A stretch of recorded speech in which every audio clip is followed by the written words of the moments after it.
Good, beautiful morning, and welcome to this episode of A Dog's Life. My name is John. I am your host, and this is my viewpoint of the collective reality that we all share. I did something different to start my morning today.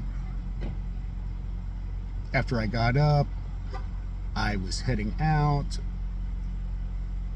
Normally after that, my first stop is to get a morning tea before I make these videos, before I go to the gym to work on myself. Today I detoured from that.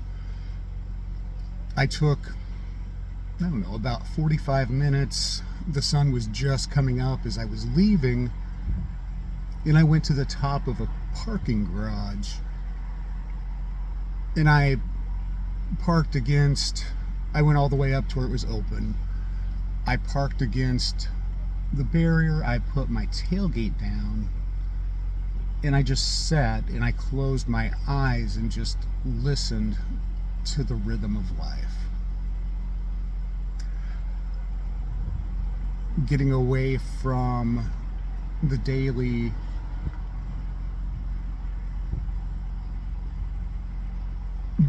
my daily activities, I chose to start my morning a little differently, just to work on myself.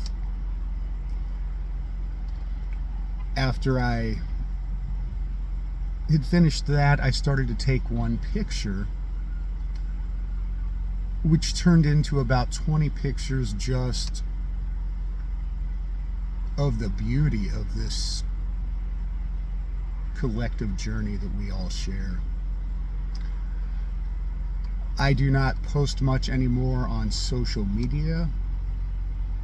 I will scroll through social media. I will look at others' posts. I will like them or comment. I have gotten comfortable enough with myself that I don't feel that I have to like something that does not resonate with me, even if it's posted by somebody I love, enjoy, care about. I don't want to like just to like. I want to like because I believe in it. After I had finished that part of my day, I chose 10 or 11 of those pictures. I uploaded them to Facebook. And then I scrolled through my phone for a second, and just before I turned Facebook off, my own post came back up. It had only been up 5 to 7 minutes, and I noticed the one person that had commented on it so far did photography themselves. And I started to message that person and say something to the effect that I know these are not the quality you would take, or something like that. And then I stopped. That was comparing myself to someone else. I don't need to compare myself to anyone. This is my view, this is my reality of our collective journey. This is my leg of it. It's not a comparison. It's not a race. We all have different talents.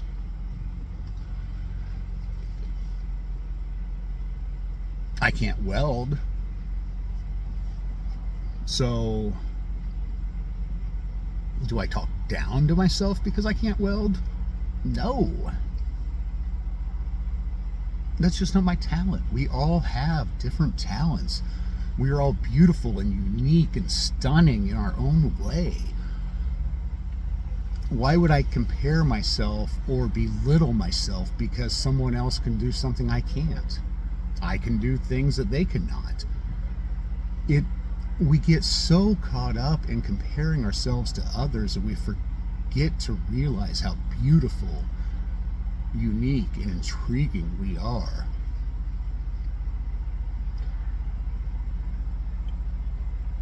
Along those same lines, I was having a conversation with a friend of mine, I don't know, in the last 60 days. And as I started to explain something to them, they pipe up and they go, "Oh yes, I forgot you are a sharer." In that moment, I was a little disenchanted. I let the voices in my head start talking about blah, blah, blah, blah, blah, blah, blah. I chose not to comment and just let it be. But that being said, there was a time in my life that I found my validation through sharing. The whole decade of 2010 to 2019, even though I was in a good place mentally during that decade, I look back now at the choices I made, and I wasn't making them from being secure in myself. I was making them looking for validation, for other people's approval, to be liked by other people. We are all worthy. We do not have to search for our worthiness in others. We are here to love and be loved. We are here to be empathetic, to help the collective grow and be more beautiful. And if we're spending our time comparing ourselves to others or feeling like we have to share, there's a difference between sharing because you feel it will resonate with someone and sharing looking for validation or attention. We need to understand, in growing, we need to understand why we choose to share. I am in no way perfect at it, but in understanding myself and coming to love myself, I'm so much better at it. I'm so much better at choosing what to share, what to not share. To share because I feel it's something that is going to help the other person forward versus sharing looking for validation.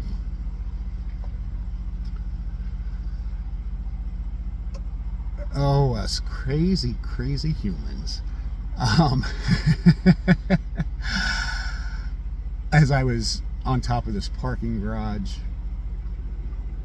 there was 5 people. They had demolished a building approximately 3 months ago, where they are now rebuilding at. It's right where a bridge crosses. It's such a beautiful scenic spot. It is a Saturday. There wasn't many people around, but there were 5 workers out there. Out of the whole 45 minutes that I was up there, they were the center of my attention for 5 to 7 minutes. But in that time and in watching them, it was easy enough to differentiate who the supervisor was, but he was not the person in that situation that was the leader.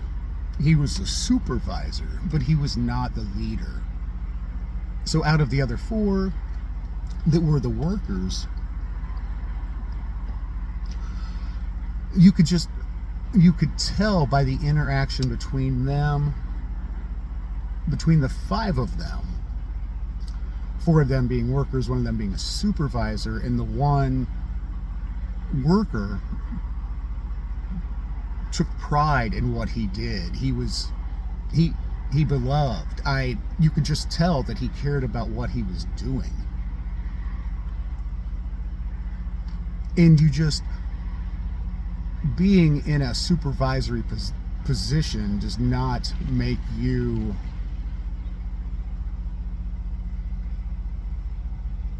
the one in control. Our titles are nothing but that, just titles. When you sit back and watch, you can tell who the true leaders are. And I love that man for loving and taking pride in himself enough that regardless of a title that he was given or not given, he would take the extra step forward. So I leave the parking garage, I go to get my morning tea, and I'm talking with a friend of mine that works there, and we're bantering back and forth. There's some changes coming in that situation. She is an assistant manager there. In her situation kind of parallels the other one about not being the person in charge, but being the one that takes the initiative and takes the steps. But what she said this morning that resonated with me is she wanted to stay in the store she was in because those were her people, that was her tribe. And that made me think of Simon Sinek. If you've never listened to him, and you're in a position where you have people under you, whether that work for you personally or you're part of a company and you have people that are under you, I would so encourage you to watch some of Simon Sinek's videos. The man and his love for wanting to make the workplace better, it speaks volumes. But he talks about our tribe and how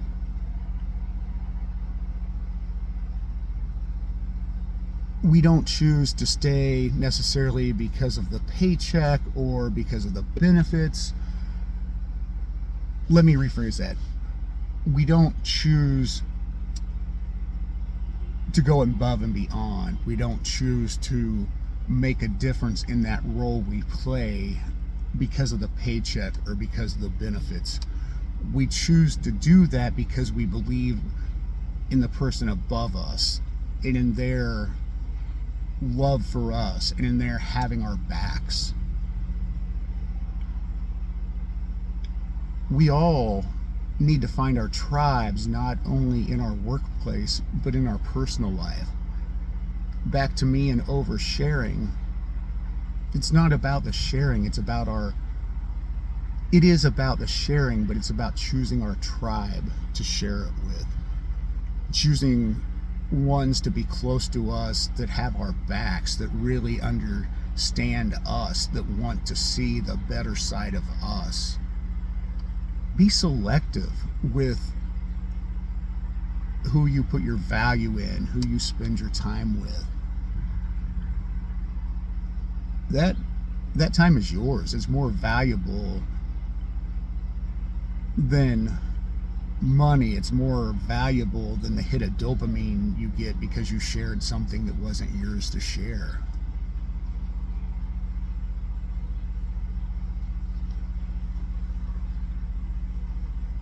I wish you all to go forward this morning, and as you start to speak, start to share something, think about it. Think, am I sharing just to share, or am I sharing because this is part of my tribe? These are the ones that value me, that understand me, that want to see the better side of me. Share selectively. You are beautiful. You are love. You are understanding. You are grace. You are not any less worthy in this version of yourself than you are in any other, because you are worthy in every single version of yourself. Own your worthiness today. Own your story. Value who you share with. I love you.